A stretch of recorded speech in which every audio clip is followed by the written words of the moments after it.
gara-gara Habib Rizik pulang sekarang ke Jakarta. Penjemputannya gila-gilaan. Nama Habib itu adalah tukang obat. Screenshot. Nah, nanti banyak antek-anteknya nih mulai nih ya. Assalamualaikum warahmatullahi wabarakatuh.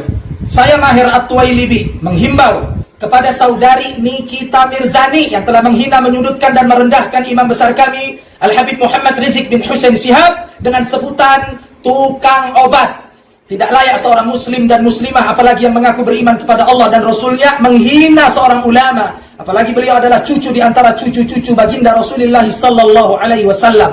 Kalau kita tidak bisa menjadi orang soleh, setidaknya jangan memusuhi orang-orang soleh.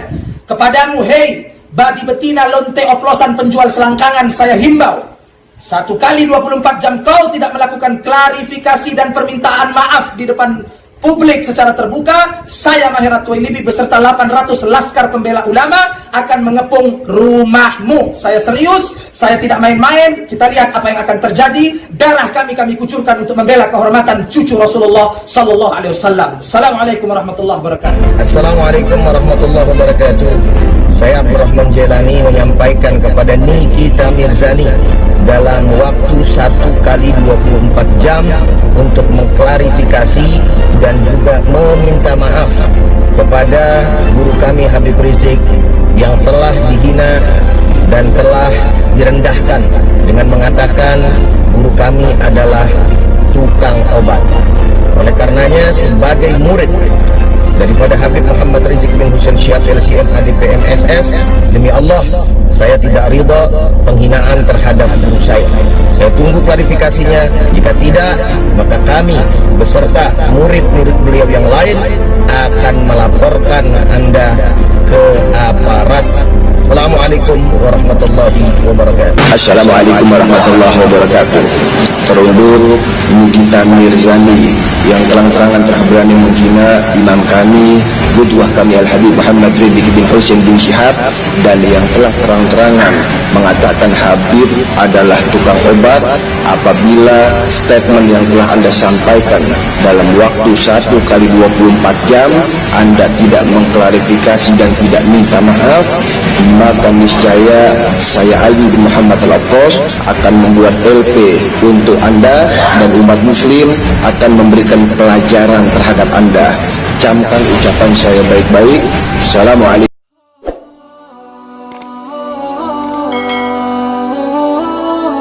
Jangan main-main sama orang-orang seperti ini. Makanya sering ada kalimat daging ulama itu beracun. Hati-hati tuh. Sekarang saya ingatkan ya kalimat ini, karena sering ada orang bermain dengan ulama tuh, ngedit fotonya, dibuat begini, buat begitu, keluar aja kalimat tuh, udah tuh, ya, udah paling ringan meninggal mengenaskan, paling ringan tuh, paling ringan. Karena ulama itu pewaris Nabi. Kalau antum menyakiti ulama, nyakitin Nabi. Itu hadisnya ada. Wa innal ulama warathatul anbiya di Ibnu Majah, nomor hadis 233. Wa innal ulama warathatul anbiya. Para ulama itu pewaris Nabi. Antum punya warisan, warisan antum diambil orang, marah antum kan? Antum punya warisan tanah antum, warisan bapak diambil orang, antum marah. Ya warisan Nabi diambil antum, dicela antum, ya Nabi marah lah. Paham ya? Ya, yang paling bahaya, ulama itu ditempatkan nomor 3 oleh Allah setelah malaikat. Ya, syahidallahu annahu la ilaha illa huwa wal malaika wa ulul ilmi. Ulama urutannya ditempatkan oleh Allah, dipuji. Antum ganggu ulama, ya Allah marah. Paham ya? Kenapa tegang begini? Ya. Kalau mau hidup tenang, beliau sudah tenang dengan anak menantunya, dengan cucunya, dengan ilmunya. Beliau meraih gelar LC dari Universitas Imam Muhammad Ibn Saud. Dia cukup dengan majlis-majlis maulidnya, cukup. Mengapa dia bersusah payah? Mengapa dia mesti kena fitnah? Dia hanya mengikut darah Sayyidina Al-Husain. Kalau mengikut Sayyidina Al-Hasan, lembut. Mengikut Sayyidina Al-Hasan, lembut sentuhannya. Maka para ahli bait ini mengikut dua aliran, Sayyidina Al-Hasan dan Sayyidina Al-Husain. Kedua-duanya saya cintai. Habaib yang mengikut Sayyidina Al-Hasan, saya datang, saya cium tangan mereka, saya bersilaturahim, lembut gaya mereka. Tapi mereka semua mengajak untuk mencintai Sayyidina wa Maulana Muhammad sallallahu alaihi wasallam. Tapi ada yang seperti Sayyidina Al-Husain, menggelegar suaranya, dia huluskan pedangnya untuk musuh-musuh Allah. Keduanya adalah sama-sama diridhai Allah. Innal Hasan wal Husain sayyida syababi ahli jannah.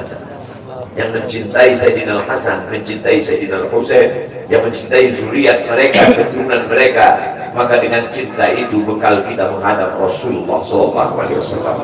Andai aku dihadapkan nanti menghadap Allah, tahajud tak sebanyak Imam Ahmad bin Hanbal, 300 raka'ah fil yawmi wal laila, 300 rakaat sehari semalam. Andai aku dihadapkan kepada Rasulullah SAW, maka jihadku tidak sebanyak Sayyidina Khalid bin Walid. Setiap jengkal kulitnya, setiap tetes darahnya tak lepas daripada tebasan tombak, anak panah dan pedang.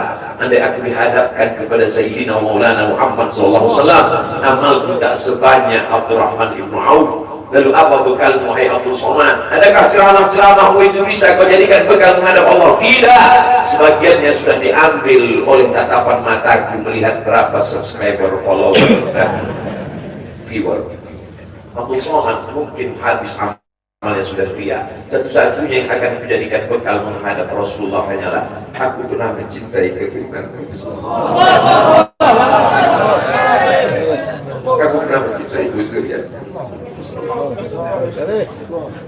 صلوا على النبي.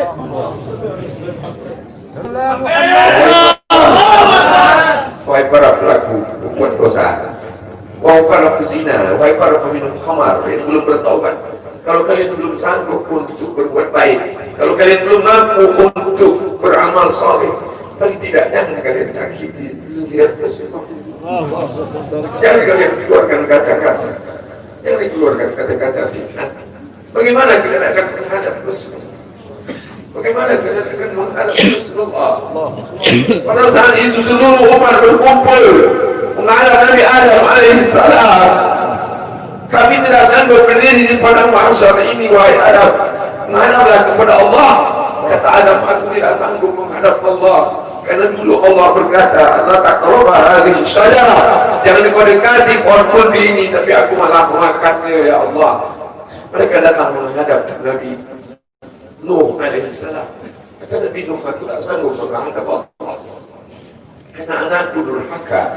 Sa'awi ila jabalin ya'simuni minal ma', aku akan naik ke atas bahtera perahu yang bisa menyelamatkan aku dari air. Aku tak sanggup menghadap Allah, kata Nabi Nuh alaihissalam. Mereka menghadap kepada Nabi Musa, aku tak mampu, kata Nabi Musa. Mereka menghadap kepada Nabi Isa, aku pun malu kepada Allah, karena aku mereka jadikan sembahan di atas muka bumi Allah. Mereka hanya mampu menghadap Sayyidina Maulana Muhammad SAW. Wahai para pezina, wahai para pelaku dosa, kalau kalian belum mampu beramal soleh, belum mampu bertobat, paling tidak jangan kalian zina zuriat Rasulullah SAW. Bagaimana kalian akan menghadap Rasulullah? Pada saat itu tak ada syafaat.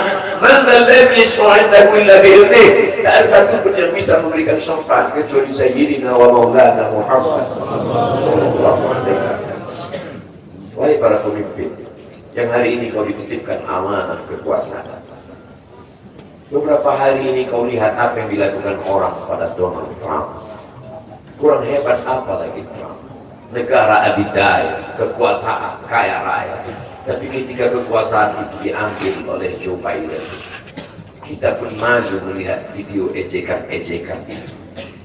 Kalau hari ini kau punya kekuasaan, saudara, sampai masanya kau juga akan mengalami seperti yang dialami oleh Trump. Jabatan itu cabut Allah Ta'ala. Saya masih melihat video bagaimana Bapak Susilo Bambang Yudhoyono sampai ke Pekanbaru beberapa tahun yang lalu. Di depan balihonya disobek. Beliau jenderal, ganteng, punya partai. Tapi setelah kekuasaan itu tak ada di tangannya, difitnah, dibully, balihonya disobek. Bagaimana agaknya ketika tiga hal itu tak ada pada diri kita? Tidak jenderal, tidak ganteng, dan tak pula punya partai. Fakta biru yang dilakukan menangkap ikan di Bukit Selasih. Demikian, terima kasih. Assalamualaikum warahmatullahi wabarakatuh.